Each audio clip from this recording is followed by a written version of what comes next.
نسب ہے اور 2 سال تک وہ بچہ ماں کی شکم میں رہ سکتا ہے.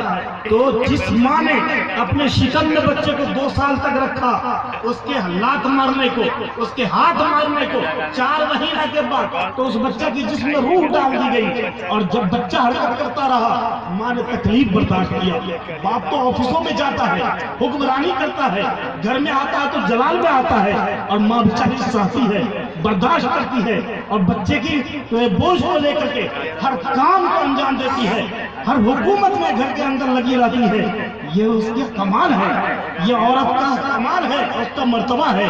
عورت کو جو اللہ نے مقام دیا ہے وہ کسی اور قوم کو وہ مقام نہیں ملا ہے. اللہ رب العالمین نے عورتوں کو بہت مقام دیا ہے.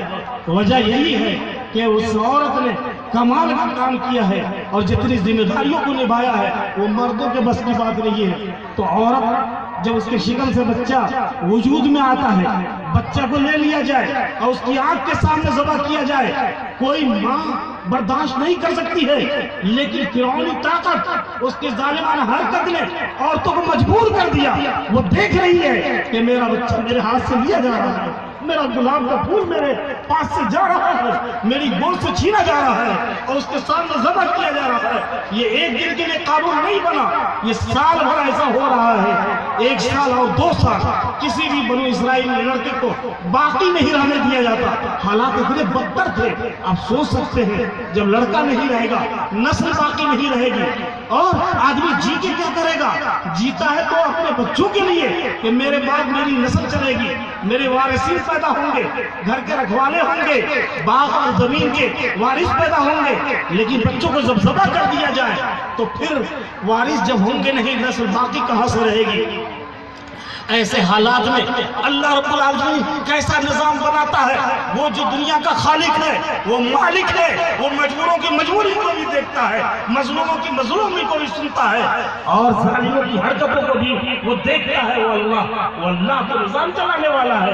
ایسے حالات میں اللہ رب العالمین نے انہی فرعونیوں کے دل اور دماغ میں بات کو ڈال دیتا ہے کہ سب یہ جب اسرائیلی بچے ذبح ہو جائیں گے، قتل کر دیے جائیں گے، تمہاری خدمت کے لیے کون بچہ رہ جائے گا؟ تمہارا حقہ بھرنے کے لیے اور تمہارے آگے پیچھے کرنے کے لیے.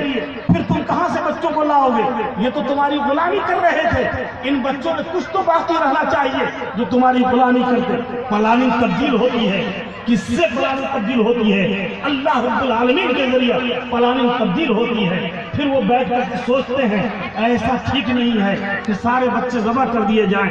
ایسا کیا جائے کہ 1 سال کے بچوں کو ذبح کیا جائے اور دوسرے سال کے بچوں کو باقی رکھا جائے، اور پھر تیسرا سال آئے تو تیسرے سال کے بچوں کو بھی ذبح کیا جائے. تو اس طرح سے بچے اگر رہ بھی جائیں گے باقی تو کمزور ہوں گے، اور سارے بچے باقی نہیں رہیں گے. پھر وہ ہم پہ غالب نہیں آ سکیں گے، ہماری حکومت کو تبدیل نہیں کر سکیں گے، ہمارے تختہ کو پلٹ نہیں سکیں گے.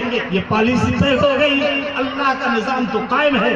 اسی درمیان میں اللہ رب العالمین نے ایسے سال میں حضرت موسیٰ کو پیدا کیا جس سال میں لڑکوں کو ذبح کیا جاتا تھا. اب تو حضرت موسیٰ کی والدہ یہ پریشان ہے. بچہ کے آنے سے پہلے یہ سوچ رہی ہے میرا بھی بچہ میری نگاہ کے سامنے ذبح کیا جائے گا، اور میرا بچہ ٹکڑا ٹکڑا کر کے میرے ہاتھ سے چلا جائے گا، نکال دیا جائے گا. ایسے وقت میں کیا ہوگا؟ اللہ رب العالمین نے ان کے دل میں بات ڈال دیا. حضرت موسیٰ کی والدہ یہ نبی نہیں تھی، لیکن ان پہ وحی آئی.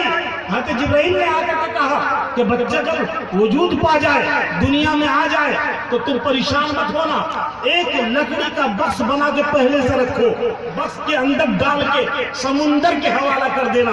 آپ سوچ سکتے ہیں کسی بھی صاحب اولاد کے لیے یہ آسان کام نہیں ہے. اپنے معصوم سے بچے کو کہ اگر اس کو ICU میں رکھنا پڑتا ہے تو تاک جھانک کرتا ہے باپ، تاک جھانک کرتی ہے ماں کہ میرے بچے کو کہیں بدل نہ دیا جائے، میرے بچے کو کہیں ایسا دور نہیں کہ کوئی سانس